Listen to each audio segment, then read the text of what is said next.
Heart attack സംഭവിക്കുന്നത്.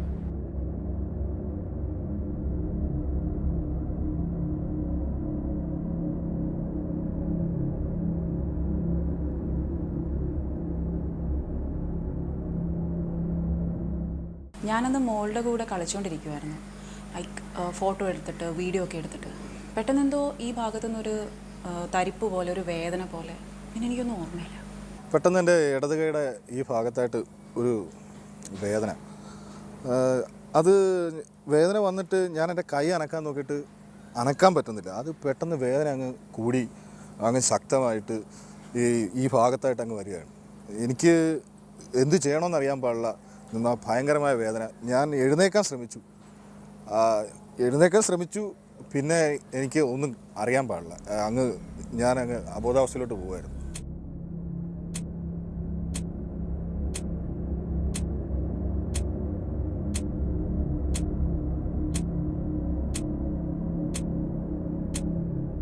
Cardiac arrest ഉണ്ടായാൽ 4 മുതൽ 6 മിനിറ്റിനകം ബ്രെയിൻ ഡെത്ത് സംഭവിക്കും. പലപ്പോഴും എല്ലാവർക്കും ഈ ചുരുങ്ങിയ സമയത്തിനകം എക്സ്പേർട്ട് മെഡിക്കൽ കെയർ കിട്ടണമെന്നില്ല. എന്നാൽ CPR കൊടുക്കുന്നതിലൂടെ നമുക്ക് ഈ സമയം എക്സ്റ്റെൻഡ് ചെയ്യാൻ സാധിക്കും. പരിശീലനമുള്ള ഏതൊരു വ്യക്തിക്കും CPR നൽകാവുന്നതാണ്.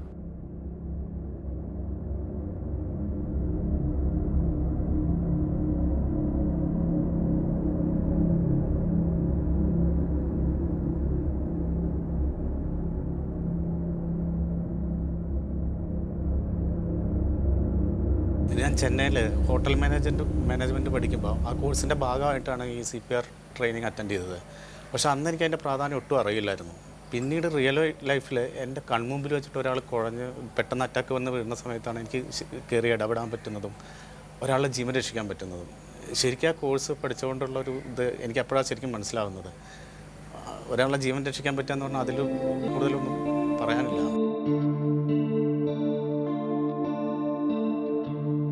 അപ്പോൾ മോളുടെ കരച്ചിലായിട്ടിട്ടാണ് ഞാൻ അങ്ങോട്ട് ചെന്ന് കഴിഞ്ഞപ്പോഴത്തേനും അവിടെയുള്ള എല്ലാവരും ഭയങ്കര അധികം ടെൻഷനായിട്ട് നിൽക്കുമായിരുന്നു. അവർക്കൊക്കെ എന്താ ചെയ്യേണ്ടതെന്ന് അറിയാതെ ഇങ്ങനെ നിൽക്കുമായിരുന്നു. അപ്പോഴാണ് ഞാൻ പറഞ്ഞു ഒരു ആംബുലൻസ് വിളിക്കാൻ പറഞ്ഞു. അപ്പോൾ ആ സമയം വരെ ആംബുലൻസ് വരുന്ന സമയം വരെ ഞാനിങ്ങനെ CPR കൊടുത്തുകൊണ്ടേയിരുന്നു. ഏതു സാധാരണക്കാരനും അനായാസം ചെയ്യാവുന്ന ജീവൻ രക്ഷാ പ്രക്രിയയാണ് CPR. ആദ്യ മിനിറ്റുകളിൽ തന്നെ CPR നൽകുന്നതിലൂടെ ബ്രെയിൻ ഡാമേജ് തടയുവാനും രോഗിയുടെ ജീവൻ രക്ഷപ്പെടാനുള്ള സാധ്യത വർദ്ധിപ്പിക്കാൻ കഴിയും.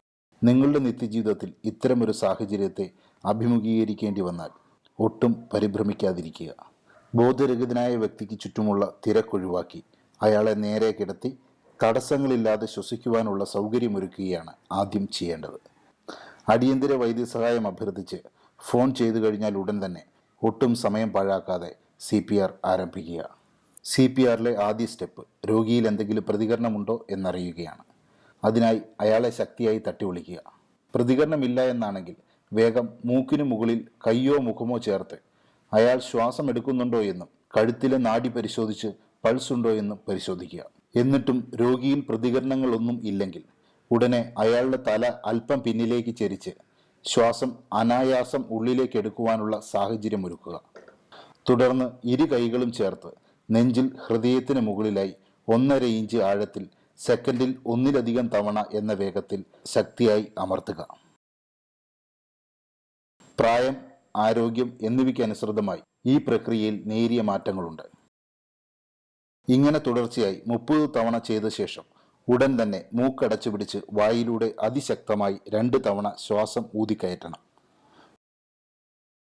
രോഗിയുടെ നെഞ്ച് ഉയർന്നു താഴുന്നുണ്ടോ എന്നും അയാൾക്ക് ശ്വാസം വീണ്ടെടുക്കാനാവുന്നുണ്ടോ എന്നും പരിശോധിക്കുക. ഇല്ല എന്നുണ്ടെങ്കിൽ ഹൃദയത്തിനു മീതെ വീണ്ടും 30 തവണ ശക്തിയായി അമർത്തുക.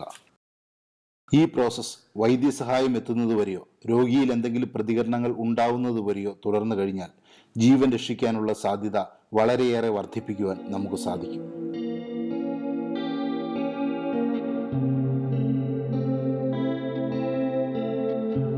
ഞാനും ഇത് പഠിക്കണം. എനിക്ക് വന്നപ്പോൾ ഒരാൾ സഹായിക്കാൻ പറ്റിയ പോലെ ഒരാളെയെങ്കിലും, അങ്ങനെ സംഭവിക്കാതിരിക്കട്ടെ, ഒരാളെയെങ്കിലും എനിക്ക് സഹായിക്കാൻ പറ്റില്ല. അതുകൊണ്ട് ഞാൻ CPR ട്രെയിനിങ് അറ്റൻഡ് ചെയ്തു. ഇപ്പം എനിക്കറിയാം അതിൻ്റെ വാല്യൂ എത്രയാണെന്ന് എനിക്കറിയാം. ഇങ്ങനൊരു അനുഭവം എനിക്ക് ഉണ്ടായതുകൊണ്ട് മാത്രമാണ് CPR ട്രെയിനിങ്ങിനെ കുറിച്ച് എനിക്ക് മനസ്സിലായത്.